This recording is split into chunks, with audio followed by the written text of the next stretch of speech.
Hi friends, welcome back to my channel tech with Prem in Kannada.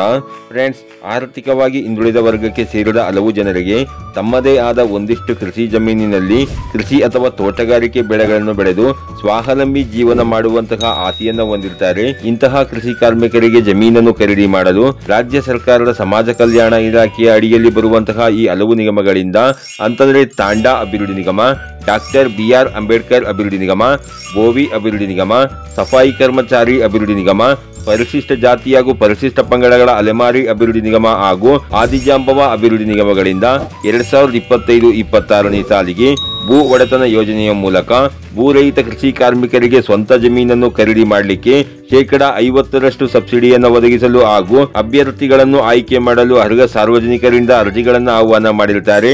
ನಾನು ಈ ವಿಡಿಯೋದಲ್ಲಿ ನಿಮಗೆ ಈ ಒಂದು 2025-26ನೇ ಸಾಲಿನ ಭೂ ಒಡೆತನ ಯೋಜನೆಗೆ ಅರ್ಜಿ ಹಾಕಲಿಕ್ಕೆ ಅರ್ಜಿದಾರರಿಗಿರಬೇಕಾಗಿರುವ ಅರ್ಹತೆಗಳೇನು, ಏನೇನು ದಾಖಲೆಗಳನ್ನು ನೀವು ಇಟ್ಕೊಂಡಿರಬೇಕು, ಎಲ್ಲಿ ಅರ್ಜಿ ಹಾಕಬೇಕು ಹಾಗೂ ಅರ್ಜಿ ಸಲ್ಲಿಕೆಗೆ ಕೊನೆಯ ದಿನಾಂಕ ಯಾವುದು ಮತ್ತು ಈ ಒಂದು ಭೂ ಒಡೆತನ ಯೋಜನೆಯ ಬಗೆಗಿನ ಸಂಪೂರ್ಣವಾದ ಮಾಹಿತಿಯನ್ನು ನಾನು ಈ ವಿಡಿಯೋದಲ್ಲಿ ನಿಮಗೆ ತಿಳಿಸ್ಕೊಡ್ತೇನೆ. ಅದಕ್ಕಿಂತ ಮುಂಚೆ ನೀವೇನಾದರೂ ನಮ್ಮ ಚಾನಲ್ಗೆ ಹೊಸಬರಾಗಿದ್ರೆ ನಮ್ಮ ಚಾನಲ್ನ ಸಬ್ಸ್ಕ್ರೈಬ್ ಮಾಡಿಕೊಂಡು ಬೆಲ್ ಐಕಾನ್ನ ಕ್ಲಿಕ್ ಮಾಡ್ಕೊಳ್ಳಿ ಫ್ರೆಂಡ್ಸ್. ನಾವು ಹಾಕೋ ಮುಂದಿನ ವಿಡಿಯೋದ ನೋಟಿಫಿಕೇಶನ್ ನಿಮಗೆ ಆ ತಕ್ಷಣ ಬಂದು ಸಿಗುತ್ತೆ ಫ್ರೆಂಡ್ಸ್. ಮೊದಲನೇದಾಗಿ ಈ ಒಂದು ಭೂ ಒಡೆತನ ಯೋಜನೆಯ ಮೂಲಕ ಫಲಾನುಭವಿಯು ವಾಸಿಸುತ್ತಿರುವ ಸ್ಥಳದಿಂದ 10 ಕಿಲೋಮೀಟರ್ ವ್ಯಾಪ್ತಿಯೊಳಗೆ ವಾಸವಾಗಿರುವಂತಹ ಪರಿಶಿಷ್ಟ ಜಾತಿ ಹಾಗೂ ಪರಿಶಿಷ್ಟ ಪಂಗಡಕ್ಕೆ ಸೇರದ ಭೂ ಮಾಲೀಕರಿಂದ ಕುಷ್ಕಿ ಅಥವಾ ತರಿ ಅಥವಾ ಸಮಭಾಗಾಯಿತು ಜಮೀನನ್ನು ಕೃಷಿ ಉದ್ದೇಶಕ್ಕಾಗಿ ಭೂರಹಿತ ಕೃಷಿ ಕಾರ್ಮಿಕರ ಕುಟುಂಬದ ಮಹಿಳೆಯರಿಗೆ ಖರೀದಿಸಿ ಕೊಡಲಾಗುತ್ತದೆ ಫ್ರೆಂಡ್ಸ್. ಹಾಗೇನೆ ಈ ಒಂದು ಭೂ ಒಡೆತನ ಯೋಜನೆಯ ಮೂಲಕ ರಾಜ್ಯದ ಈ 4 ಜಿಲ್ಲೆಗಳಿಗೆ ಅಂದರೆ ಬೆಂಗಳೂರು ನಗರ ಹಾಗೂ ಬೆಂಗಳೂರು ಗ್ರಾಮಾಂತರ ಹಾಗೂ ಚಿಕ್ಕಬಳ್ಳಾಪುರ ಹಾಗೂ ರಾಮನಗರ ಜಿಲ್ಲೆಯ ಫಲಾನುಭವಿಗಳಿಗೆ ಘಟಕ ವೆಚ್ಚ 25 ಲಕ್ಷ ರೂಪಾಯಿಗಳಾಗಿದ್ದು ಇದರಲ್ಲಿ 12.5 ಲಕ್ಷಗಳು ಸಬ್ಸಿಡಿ ಆಗಿರುತ್ತದೆ ಮತ್ತು ಬಾಕಿ ಇನ್ನುಳಿದಂತಹ 12.5 ಲಕ್ಷ ರೂಪಾಯಿಗಳು ಸಾಲವಾಗಿರುತ್ತದೆ ಫ್ರೆಂಡ್ಸ್. ಅದೇ ರೀತಿ ಬಾಕಿ ಇನ್ನುಳಿದ ಜಿಲ್ಲೆಗಳ ಫಲಾನುಭವಿಗಳಿಗೆ ಘಟಕ ವೆಚ್ಚ 20 ಲಕ್ಷಗಳಾಗಿದ್ದು ಇದರಲ್ಲಿ 10 ಲಕ್ಷಗಳು ಸಬ್ಸಿಡಿ ಆಗಿರುತ್ತದೆ ಮತ್ತು ಬಾಕಿ ಇನ್ನುಳಿದಂತಹ 10 ಲಕ್ಷಗಳು ಸಾಲವಾಗಿರುತ್ತದೆ ಫ್ರೆಂಡ್ಸ್. ಹಾಗೇನೆ ಈ ಸಾಲದ ಮೊತ್ತವನ್ನ ಫಲಾನುಭವಿಗಳು ನೀವು 10 ವಾರ್ಷಿಕ ಸಮಕಂತುಗಳಲ್ಲಿ ಮರುಪಾವತಿಯನ್ನ ಮಾಡಬೇಕಾಗಿರುತ್ತದೆ ಹಾಗೂ ಇದಕ್ಕೆ 4% ರಷ್ಟು ಬಡ್ಡಿಯನ್ನು ವಿಧಿಸಲಾಗುತ್ತದೆ ಫ್ರೆಂಡ್ಸ್. ಹಾಗೇನೆ ಈ ಒಂದು 2025-26ನೇ ಸಾಲಿನ ಭೂ ಒಡೆತನ ಯೋಜನೆಗೆ ಅರ್ಜಿ ಹಾಕಲಿಕ್ಕೆ ನಿಮಗಿರಬೇಕಾಗಿರುವ ಅರ್ಹತೆಗಳೇನು ಅನ್ನೋದನ್ನ ನೋಡೋದಾದ್ರೆ, ಅರ್ಜಿದಾರರು ಕರ್ನಾಟಕ ರಾಜ್ಯದ ಕಾಯಂ ನಿವಾಸಿಯಾಗಿರಬೇಕಾಗಿರುತ್ತದೆ. ಅರ್ಜಿದಾರನ ವಯಸ್ಸು ಕನಿಷ್ಠ 18 ವರ್ಷದಿಂದ ಗರಿಷ್ಠ 50 ವರ್ಷದ ಒಳಗಿರಬೇಕಾಗಿರುತ್ತದೆ. ಭೂ ಒಡೆತನ ಯೋಜನೆಯಡಿ ಸೌಲಭ್ಯ ಪಡೆಯಲು ಫಲಾಪೇಕ್ಷೆಯು ಭೂರಹಿತ ಮಹಿಳಾ ಕೃಷಿ ಕಾರ್ಮಿಕರಾಗಿರಬೇಕಾಗಿರುತ್ತದೆ. ಅರ್ಜಿದಾರರು ಪರಿಶಿಷ್ಟ ಜಾತಿಯ ಸಂಬಂಧಿಸಿದ ಜಾತಿಗಳಿಗೆ ಅಂತಂದ್ರೆ ಇಲ್ಲಿ ಕಾಣ್ತಾ ಇರುವಂತಹ ಇಷ್ಟು ನಿಗಮಗಳ ಪೈಕಿ ಯಾವ ನಿಗಮಕ್ಕೆ ನೀವು ಅರ್ಜಿಯನ್ನ ಸಲ್ಲಿಸ್ತಾ ಇದ್ದೀರಿ ಆ ನಿಗಮಕ್ಕೆ ಸಂಬಂಧಿಸಿದ ಜಾತಿಯವರು ನೀವು ಆಗಿರಬೇಕಾಗಿರುತ್ತದೆ. ಅರ್ಜಿದಾರರು ಭೂರಹಿತ ಕೃಷಿ ಕಾರ್ಮಿಕ ಕುಟುಂಬದವರಾಗಿರಬೇಕಾಗಿರುತ್ತದೆ.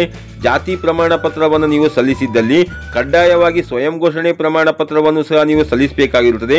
ಅರ್ಜಿದಾರ ಅಥವಾ ಅವನ ಕುಟುಂಬದ ಅವಲಂಬಿತ ಯಾವುದೇ ಸದಸ್ಯರು ಸರ್ಕಾರಿ ಅಥವಾ ಅರೆ ಸರ್ಕಾರಿ ನೌಕರಿಯಲ್ಲಿ ಇರಬಾರದಾಗಿರುತ್ತದೆ. ಜಮೀನು ಮಾರಾಟ ಮಾಡುವಂತಹ ಭೂ ಮಾಲೀಕರು ಪರಿಶಿಷ್ಟ ಜಾತಿ ಮತ್ತು ಪರಿಶಿಷ್ಟ ಪಂಗಡಕ್ಕೆ ಸೇರಿದವರಾಗಿರಬಾರದಾಗಿರುತ್ತದೆ ಹಾಗೂ ಫಲಾನುಭವಿಯು ಖರೀದಿಸುವಂತಹ ಜಮೀನು ಫಲಾನುಭವಿ ವಾಸಿಸುತ್ತಿರುವ ಸ್ಥಳದಿಂದ ಗರಿಷ್ಠ 10 ಕಿಲೋಮೀಟರ್ ವ್ಯಾಪ್ತಿಯೊಳಗೆ ಇರಬೇಕಾಗಿರುತ್ತೆ ಫ್ರೆಂಡ್ಸ್. ಹಾಗೇನೆ ಈ ಒಂದು 2025-26ನೇ ಸಾಲಿನ ಭೂ ಒಡೆತನ ಯೋಜನೆಗೆ ಅರ್ಜಿ ಹಾಕಲಿಕ್ಕೆ ನಿಮ್ಮ ಹತ್ರ ಇರಬೇಕಾಗಿರುವ ದಾಖಲೆಗಳು ಯಾವುವು ಅನ್ನೋದನ್ನ ನೋಡೋದಾದ್ರೆ, ಅರ್ಜಿದಾರರ ಆಧಾರ್ ಕಾರ್ಡ್ ಬೇಕಾಗುತ್ತೆ, ಅರ್ಜಿದಾರನ ಜಾತಿ ಪ್ರಮಾಣ ಪತ್ರ ಬೇಕಾಗುತ್ತೆ, ಅರ್ಜಿದಾರನ ಆದಾಯ ದೃಢೀಕರಣ ಪತ್ರ ಬೇಕಾಗುತ್ತೆ, ತಹಸೀಲ್ದಾರರವರಿಂದ ಪಡೆದಿರುವಂತಹ ಭೂರಹಿತ ಕೃಷಿ ಕಾರ್ಮಿಕ ಪ್ರಮಾಣ ಪತ್ರ ಬೇಕಾಗುತ್ತೆ, ಕುಟುಂಬದ ರೇಷನ್ ಕಾರ್ಡ್ ಬೇಕಾಗುತ್ತೆ, ಬಾಂಡ್ ಪೇಪರ್ ನಲ್ಲಿ ನೋಟರಿ ಮಾಡಿಸಿರುವಂತಹ ಭೂ ಮಾಲೀಕರಿಂದ ಭೂ ಮಾರಾಟ ಮಾಡಲು ಮುಚ್ಚಳಿಕೆ ಪ್ರಮಾಣ ಪತ್ರವನ್ನ ಪಡ್ಕೊಂಡು ನೀವು ಇಟ್ಟುಕೊಂಡಿರಬೇಕಾಗಿರುತ್ತದೆ. ಗ್ರಾಮ ಲೆಕ್ಕಾಧಿಕಾರಿಗಳಿಂದ ದೃಢೀಕರಿಸಿರುವಂತಹ ಭೂ ಮಾಲೀಕರ ವಂಶಾವಳಿ ಪ್ರಮಾಣ ಪತ್ರವನ್ನು ನೀವು ಇಟ್ಟುಕೊಂಡಿರಬೇಕಾಗಿರುತ್ತದೆ. ಭೂ ಮಾಲೀಕ ಕುಟುಂಬ ಸದಸ್ಯರ ನಿರಾಕ್ಷೇಪಣಾ ಪ್ರಮಾಣ ಪತ್ರ ಬೇಕಾಗುತ್ತೆ. ಭೂ ಮಾಲೀಕರ ಜಮೀನಿನ ಇತ್ತೀಚಿನ ಪಹಣಿ ಬೇಕಾಗುತ್ತೆ. ಹಕ್ಕು ಬದಲಾವಣೆ ಪ್ರತಿ ಅಂತಂದ್ರೆ ಮ್ಯೂಟೇಷನ್ ಪ್ರತಿಯನ್ನು ನೀವು ಇಟ್ಟುಕೊಂಡಿರಬೇಕಾಗಿರುತ್ತದೆ. ಭೂ ಮಾಲೀಕರಿಂದ ಕಳೆದ 13 ವರ್ಷಗಳ ಇಸಿಯನ್ನು ನೀವು ಪಡ್ಕೊಬೇಕಾಗಿರುತ್ತದೆ. ಅರ್ಜಿದಾರರ ಫೋಟೋ ಬೇಕಾಗುತ್ತೆ. ಹಾಗೇನೆ ಆಧಾರ್ ಕಾರ್ಡ್ಗೆ ಸೀಡಿಂಗ್ ಆಗಿರುವಂತಹ ಬ್ಯಾಂಕ್ ಪಾಸ್ ಪುಸ್ತಕ ಬೇಕಾಗುತ್ತೆ ಹಾಗೂ ಆಧಾರ್ ಕಾರ್ಡ್ಗೆ ಲಿಂಕ್ ಆಗಿರುವಂತಹ ಮೊಬೈಲ್ ನಂಬರ್ ನೀವು ಇಟ್ಟುಕೊಂಡಿರಬೇಕಾಗಿರುತ್ತೆ ಫ್ರೆಂಡ್ಸ್. ಹಾಗೇನೆ ಯಾರೆಲ್ಲ 2025-26ನೇ ಸಾಲಿನ ಈ ಒಂದು ಭೂ ಒಡೆತನ ಯೋಜನೆಗೆ ಅರ್ಜಿಯನ್ನು ಹಾಕಬೇಕು ಅಂತಿದ್ದೀರಿ ಸಾರ್ವಜನಿಕರು, ಅಂತವರು ನಿಗಮದ ನಿರ್ದೇಶಕ ಮಂಡಳಿಯ ವಿವೇಚನಾ ಕೋಟ ಅಥವಾ ಸರ್ಕಾರದ ಸಾಂಸ್ಥಿಕ ಕೋಟದಡಿ ಸ್ವೀಕರಿಸುವಂತಹ ಅರ್ಜಿಗಳನ್ನು ಸಹ ನೀವು ಸೇವಾ ಸಿಂಧು ಪೋರ್ಟಲ್ ಮೂಲಕವೇ ಅರ್ಜಿಯನ್ನ ಸಲ್ಲಿಸಬೇಕಾಗಿರುತ್ತೆ ಫ್ರೆಂಡ್ಸ್. ಹಾಗೇನೆ 2023-24 ಮತ್ತು 2024-25ನೇ ಸಾಲಿನಲ್ಲಿ ಯಾರೆಲ್ಲ ಆನ್ಲೈನ್ ಮುಖಾಂತರ ಈ ಒಂದು ಭೂ ಒಡೆತನ ಯೋಜನೆಗೆ ಅರ್ಜಿಯನ್ನ ಹಾಕಿದ್ದೀರಿ ಅರ್ಜಿದಾರರು ಅಂತವರು ಮತ್ತೊಮ್ಮೆ 2025-26ನೇ ಸಾಲಿನ ಈ ಒಂದು ಭೂ ಒಡೆತನ ಯೋಜನೆಗೆ ಅರ್ಜಿ ಸಲ್ಲಿಸುವ ಅವಶ್ಯಕತೆ ಇರುವುದಿಲ್ಲ ಫ್ರೆಂಡ್ಸ್. ಹಾಗೇನೆ ಯಾರೆಲ್ಲ ಸಾರ್ವಜನಿಕರು ಈ ಒಂದು ಅರ್ಜಿಯನ್ನ ಹಾಕಬೇಕು ಅಂತಿದ್ದೀರಿ ಅಂತವರು ನೀವು ಮೊಬೈಲ್ ಮುಖಾಂತರ ಸೇವಾ ಸಿಂಧು ಪೋರ್ಟಲ್ ನ ಸಿಟಿಜನ್ ಲಾಗಿನ್ ಮುಖಾಂತರ ಲಾಗಿನ್ ಆಗಿ ಬೇಕಾದರೂ ಅರ್ಜಿಯನ್ನ ಹಾಕಬಹುದಾಗಿರುತ್ತದೆ. ಅಥವಾ ನಿಮ್ಗೆ ಮೊಬೈಲ್ ನಲ್ಲಿ ಅರ್ಜಿ ಸಲ್ಲಿಸಲಿಕ್ಕೆ ಗೊತ್ತಾಗಲಿಲ್ಲ ಅಂತಂದ್ರೆ ನಿಮ್ಮ ಹತ್ತಿರದ ಗ್ರಾಮ 1 ಅಥವಾ ಬೆಂಗಳೂರು 1 ಅಥವಾ ಕರ್ನಾಟಕ 1 ಸೆಂಟರ್ ಗಳಲ್ಲಿ 10/9/2025 ಒಳಗಾಗಿ ನೀವು ಅರ್ಜಿಯನ್ನ ಸಲ್ಲಿಸಬೇಕಾಗಿರುತ್ತೆ ಫ್ರೆಂಡ್ಸ್. ಹಾಗೇನೆ ಈ ಒಂದು ಭೂ ಒಡೆತನ ಯೋಜನೆಯ ಬಗ್ಗೆ ನಿಮಗೆ ಇನ್ನೂ ಹೆಚ್ಚಿನ ಮಾಹಿತಿ ಬೇಕು ಅಂತಂದ್ರೆ